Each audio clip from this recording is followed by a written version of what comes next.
నమస్కారం. వారాహి వైటీ ప్రేక్షకులకు స్వాగతం. ఈరోజు మనం బంగాళదుంపతో చాలా సులువుగా స్నాక్ ఐటెంని తయారు చేద్దాం. ముందుగా బంగాళదుంపలను శుభ్రంగా కడుక్కుని ఈ విధంగా చెక్కు తీసుకోవాలి.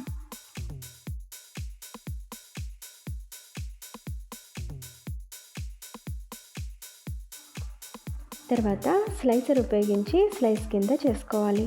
తర్వాత 3-4 స్లైస్లను ఒకదాని మీద ఒకటి పెట్టుకుని ఈ విధంగా సన్నగా నిలువుగా కట్ చేసుకోవాలి. మొత్తం స్లైస్ అన్నిటిని ఇదే విధంగా కట్ చేసుకోవాలి.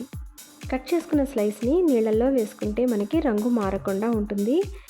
బంగాళదుంపలో ఉండే ఎక్స్ట్రా స్టార్చ్ కూడా పోతుంది. అప్పుడు మనకి వేయించుకున్నప్పుడు కలర్ మారకుండా ఉంటాయి.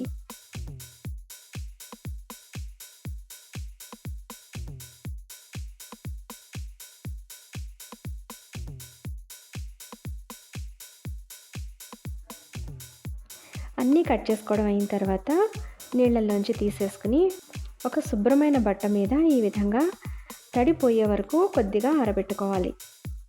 పై చెమ్మ ఆరే వరకు సరిపోతుంది.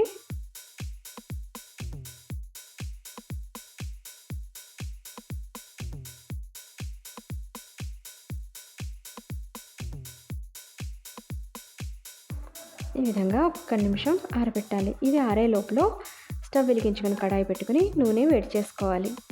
నూనె వేడెక్కిన తర్వాత ఈ విధంగా కొద్ది కొద్దిగా వేసుకుంటూ లో టు మీడియం ఫ్లేమ్లో నిదానంగా వేయించుకోవాలి. అస్సలు హైలో పెట్టకూడదు. మీడియం ఫ్లేమ్లో వేయించుకున్నప్పుడు రంగు మారకుండా కరకరలాడుతూ చాలా రుచిగా వస్తాయి. చూసారా, ఇవి మొత్తం వేగాయి అయినా కూడా కలర్ మారలేదు మనకి. అలా అన్నమాట. మిగిలినవి కూడా ఈ విధంగా వేసుకుని మీడియం ఫ్లేమ్లో నిదానంగా వేయించుకోవాలి.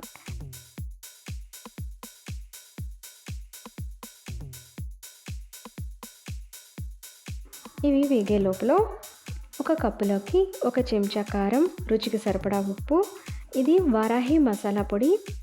ఈ మసాలా పొడి ఎలా తయారు చేసుకోవాలో లింక్ నేను డిస్క్రిప్షన్లో ఇస్తున్నాను, ఒకసారి చెక్ చేయండి. ఈ 3 బాగా కలిసేలాగా కలుపుకోవాలి. వేయించుకున్న వాటి మీద ఈ పొడిని మనం జల్లుకుంటే మసాలా టేస్ట్ చాలా బాగుంటుంది. అన్నీ వేగిపోయాయి కదా.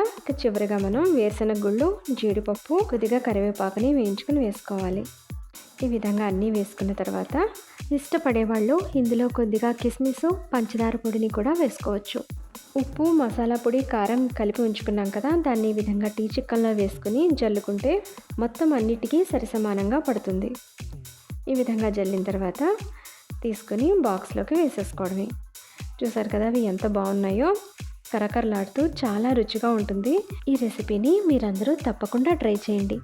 నా ఛానల్ని ఫస్ట్ టైం కనుక చూస్తుంటే సబ్స్క్రైబ్ చేయండి. ఈ వీడియో మీకు నచ్చితే లైక్ చేయండి. మీ ఫ్రెండ్స్ అందరికీ షేర్ చేయండి.